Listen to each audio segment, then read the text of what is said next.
Howdy, howdy, Sioux Devil here, and welcome to some data analysis. We're going to be looking at some tournament data in this video. Very specifically, we're going to be looking at probably, I think we got 6 different tournaments, and really 2 different main styles of tournaments, and we're going to look at tournaments before and after the last patch where Empire was changed, and try and see if the data can tell us anything, and really what the difference in tournament styles actually means. Now, I preface all my analysis videos where we're looking at data with the fact that data is always just one small piece of the puzzle. There's always many ways to interpret things, to look at things, to understand data, to understand matchups, to understand factions, to understand units within factions.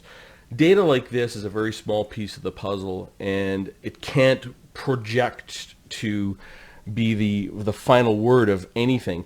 And it turns out like the data we're going to look at is really, we need more to kind of pull it out, but I thought I'd start doing the analysis and seeing where it leads, what it looks like, and seeing if we can pick up anything interesting. So the 2 styles of tournaments that we're going to look at in this video, and continuing along, I'm going to keep following up with some of this information over the next couple of months, right up until the next patch. I'll see if I can keep up with it and keep the data up, if I can just find the time to make sure I get all the data in there, so we'll actually see as things evolve.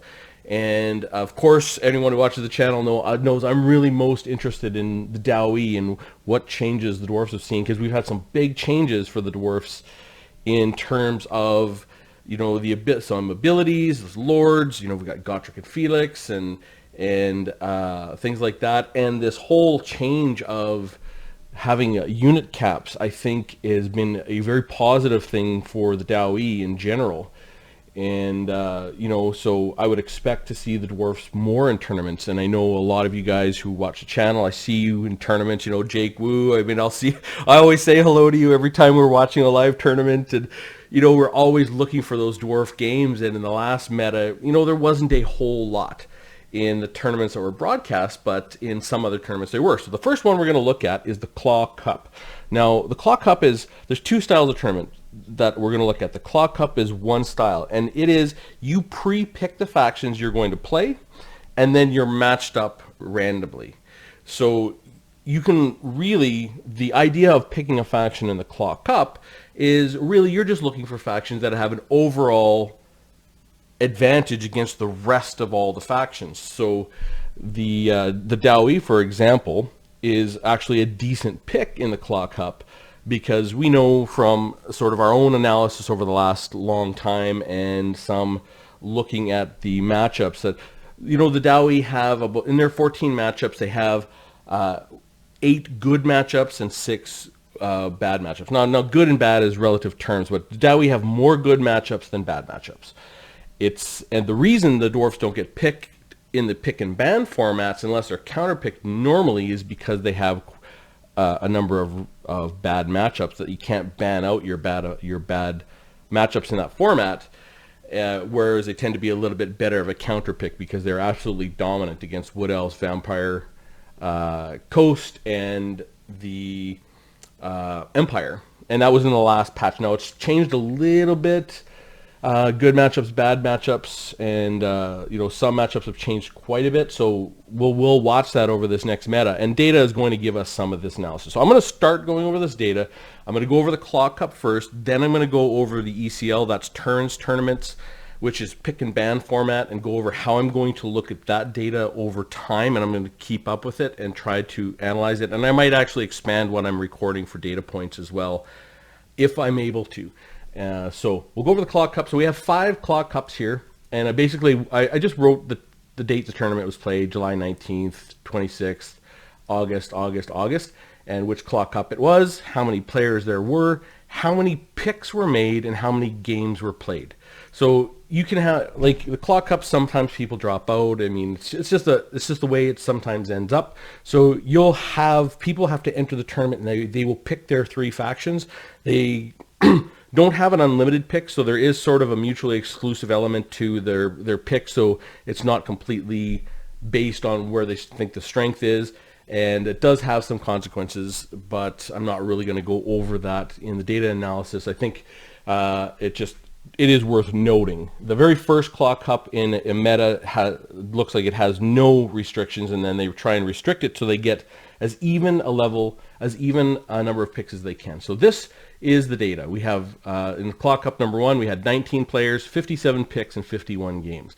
And I have how those games were matched up here. So the Claw Cup, the Beastmen had Claw Cup 1, the Beastmen played 4 games, Bretonnia 3, Chaos 1, Dark Elves 2, Dwarfs 5, and on down the line for the 57 games down here. There was 317 games played total, and we look at sort of the average number of games played by a faction is 21. So if I look at the total, the Beastmen are right on the average. They played 21 games. And you can see here's the average percentage of they were picked, which is slightly different from the number of games.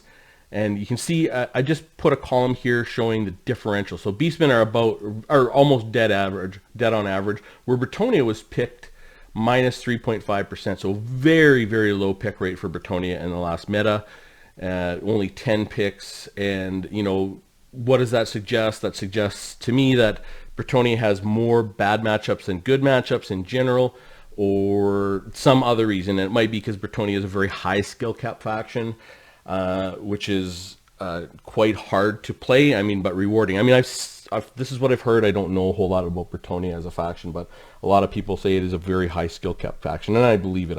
I've seen a lot of good players play Bretonnia, and you need a lot of micro to manage them. So. And you can see factions that were picked more than 21, like the Dark Elves picked 30, Dwarfs 25, High Elves 25, Lizardmen 26, Norsca 24, and then other factions picked a little less, Vampire Count 17, Tomb Kings 18, etc., etc. And then what I got here is the win rate for each faction. So Beastmen win rate was 44% in this format, and the problem is you'd need sort of about 1,500 games before this data becomes pretty good. So it's not the greatest, but at least it gives us something. And I wanted to compare before and after the changes to kind of see how the meta shifts and see how pick rates shift.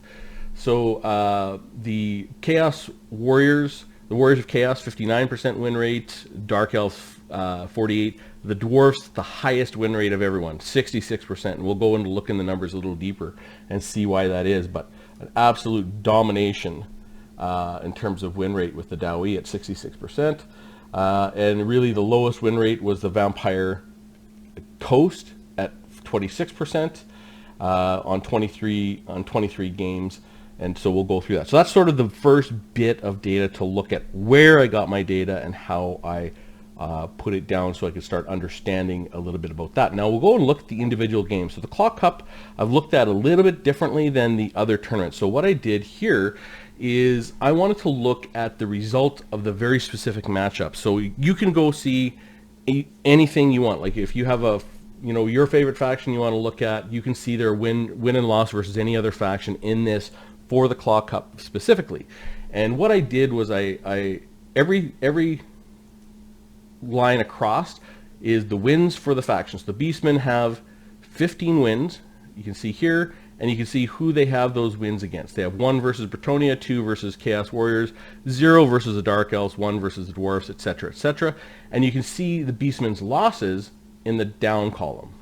So they have 15 wins, 19 losses for a total win rate of 44%, and their losses are 2 versus Bretonnia, 2 versus Dark Elves, 2 versus Dwarfs, and down and on and goes. So you can look at whatever faction you want, and you can look at whatever matchup you want and see the win and loss very specifically for that faction, plus the overall win and loss for that matchup as well. And you can kind of, when you look at this chart, you see some pretty interesting things. I think, first of all, the Dao and their 66% win rate, you can see for some reason, it just, this is why it's just 200 or 300 games is just not quite enough.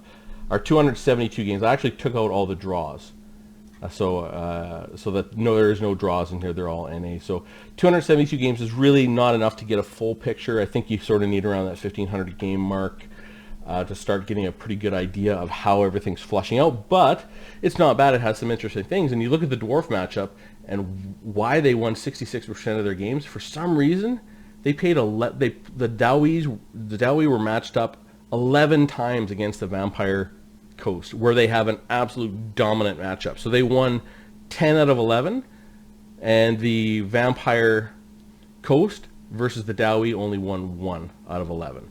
So that really skewed this dwarf number up by quite a bit. And it's weird that they were dwarfs and Vampirates were picked about the same amount, and Norska was picked about the same amount as well. Yet the Vampire Coast and Norska, they have 0 games. So Norska, you can see Norska over the Vampire Coast. They have 0 games. The Dowie versus the Vampire have 11 games. It's just the way sometimes data sort of plays out, and I don't know if it had anything to do with the mutually exclusive picks that were in Claw Cup 2, 3, 4, and 5, but it just worked out that way. That's why you need more games to really start getting this data flushed out, because really what you want to get is kind of at least 7 games per matchup before you're going to start seeing some decent enough numbers down here. But at least it gives you something to look at. Something interesting. Hard to make conclusions from this small amount of data, but I think I find it quite interesting. And you look at, for example, the Lizardmen, a 53% win rate, but you can see they won all across the board.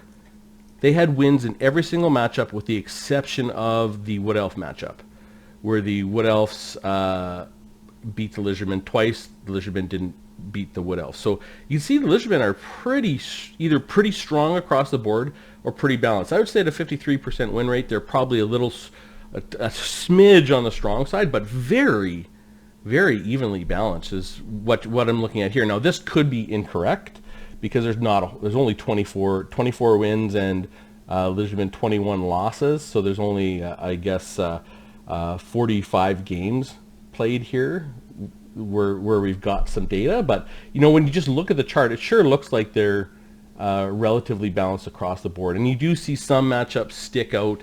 Like obviously the only double-digit win or loss was the Dwarfs versus the Vampire Coast. You can see some other ones where, you know, we got 5 here. Tomb Kings beat the Lizardmen 5 times. The Lizardmen beat the Tomb Kings only once. When you see sort of a 4 or 5, that's a little stronger. So Norska beat the Dark Elves 4 times. The Dark Elves beat Norska 3. So really, that's your 7 games. That's saying matchups pretty even. Maybe advantage Norska. It's hard to say, but it's what it looks like. Empire beat the Dark Elf 5 times. Dark Elves beat Empire 3. So maybe a little stronger for Empire. It could be very strong for the Empire.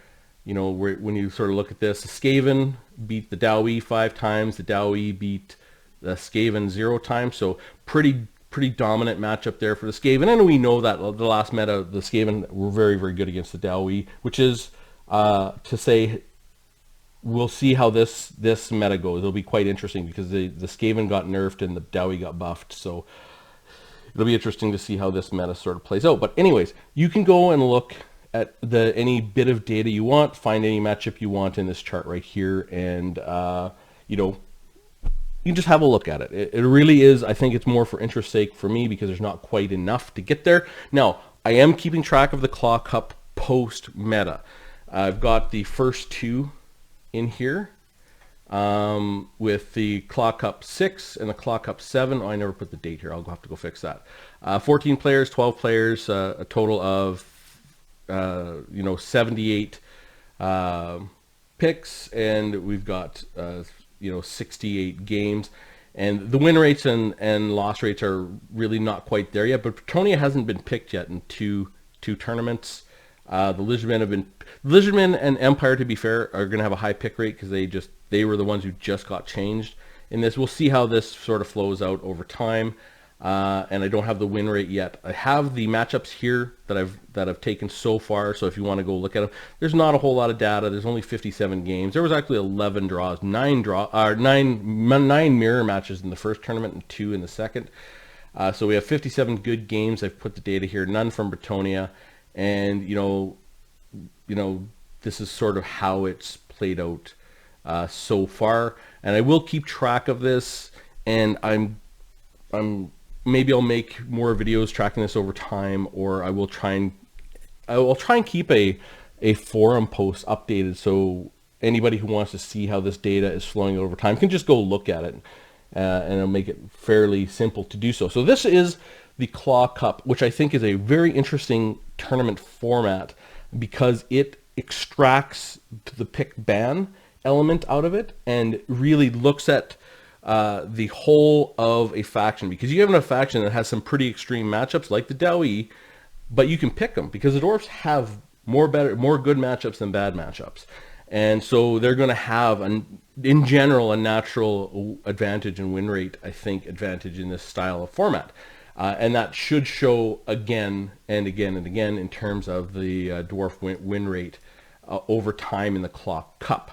So now I'm going to go over to the Eternal Challenger League, the Warpstone Cup, the Total Peace Tournament by Halo, and the King's Cup number 7. So I've got some data in here. Now I'm taking the data here a little bit differently because I really wanted to look at the pick and ban format. So I wanted to see if a faction was picked first, if they were picked second, and to look at their win rate and loss. And so in the Eternal Challenger League 1, we've got sort of 8 games to look at, 9 and 2, 8 and 3, which I just put in today. Now, unfortunately, I can't see all the picks and bans in the Warpstone Cup because it just doesn't show that in the video, and so I've only got the wins and loss, but it is a pick ban format as far as I understand. And the same with the Total Peace Tournament by Halo was a pick ban format, but I couldn't see the picks, pick first and bans, and same with King's Cup. So I've got all the data up at the top here, and this is post patch. I don't have any pre-patch data. I might actually go and look at that because there is a quite a bit of this style tournament pre-patch with the pick ban format where I might be able to get 500 games. I don't know. I just don't know if I'll have the time to go through and look at it, but it's just for curiosity's sake anyways, and I do like analyzing data and spreadsheets and everything, so I might do that just for fun. So if we look at the actual pick rate, win rate for each faction, so Beastmen, Bretonnia, Chaos, Dark Elves, Dwarves, Greenskins across the top, the average pick rate should be 7%, and you can see already Empire's at 11, Legionmen at 13, and of course those are the 2 factions that are the 2 highest, and they were the ones that were most changed by the meta. Dark Elves are actually 10%, and it's interesting is I saw another couple of videos where Dark Elves are pretty even across the board. They're not spectacular in any matchups, but they're not awful in any matchups, is my understanding. They got a couple bad matchups, or not bad matchups, but matchups where they can struggle a bit, but they're generally a pretty even faction, so they're picked a lot in this format. And they got a 50% win rate. So when you look at pick first, pick second, you can see some do sort of show up a little bit more. Beastmen seem to be picked second a little bit more. High Elves seem to be picked first a little bit more. Tomb Kings picked first a little bit more. Norska picked second. Lizardmen sort of even. Greenskins even. Dark Elves even. Dwarfs even. We only got 2 games where we saw pick and ban for the Dwarfs, and sort of then we can see the win rate for each faction. The Beastmen is 76% win rate, and you would expect that a faction that picks second more often is going to have a better win rate. I think I'm going to try and tease that out to see how big of an advantage picking second is. My gut tells me picking second is a pretty strong advantage because you're always going to get to pick a matchup at least you like or you have, well, even if it's not like I've seen some people pick into a technically bad matchup, but it might be a matchup they like. So there's certain matchups I really enjoy playing as a Dao, even if it's not the greatest matchup. It's just a matchup that I like.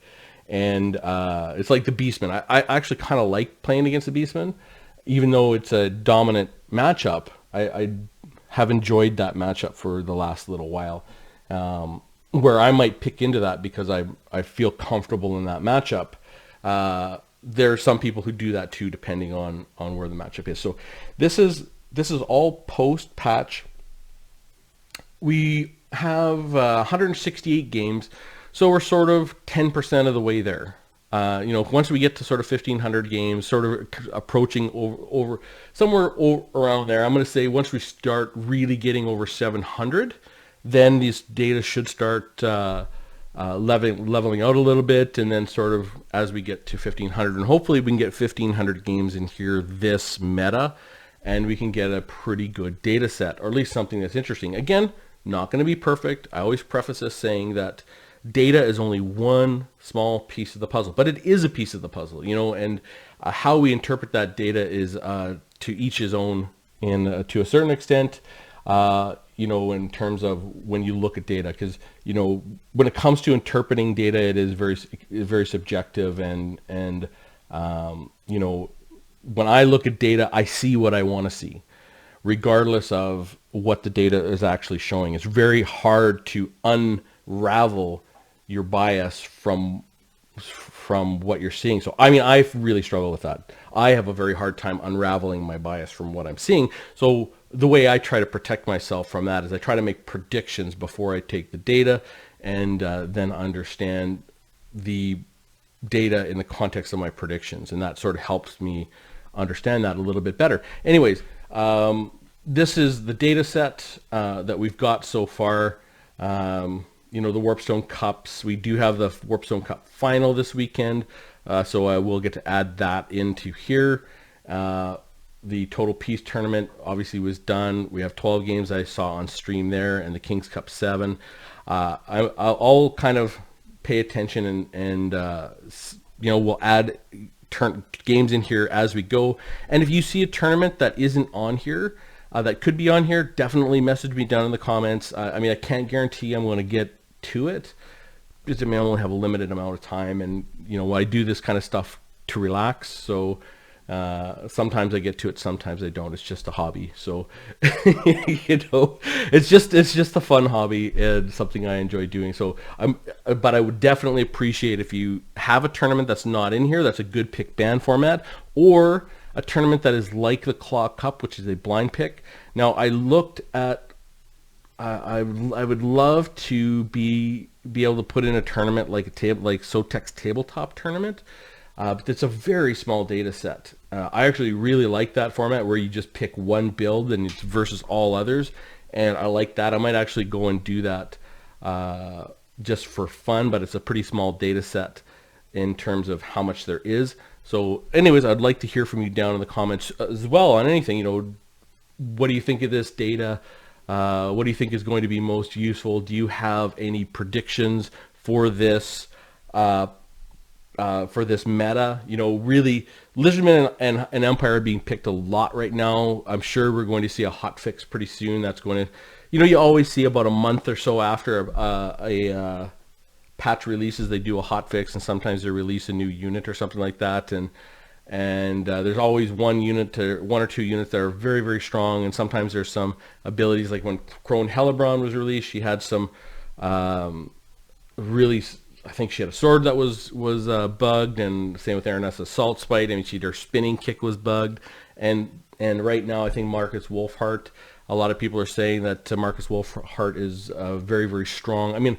I haven't played against him, but I've seen some games where he just absolutely melts stuff and stuff like that. So I'm sure there's going to be a bit of a fix. So this will change a little bit. I'm not going to parse that data out, pre and post hotfix. I'm just going to leave it as it is, and because it is what it is, unless it's really, really severe, it'll be what it'll be. So anyways, love to hear from you in the comments down below. Even if you're stopping in just to say hello, I always ask for comments, because it is my favorite part of this hobby, is just chatting with people about data, and just chatting in general. So hope you found this interesting, and I will see you soon.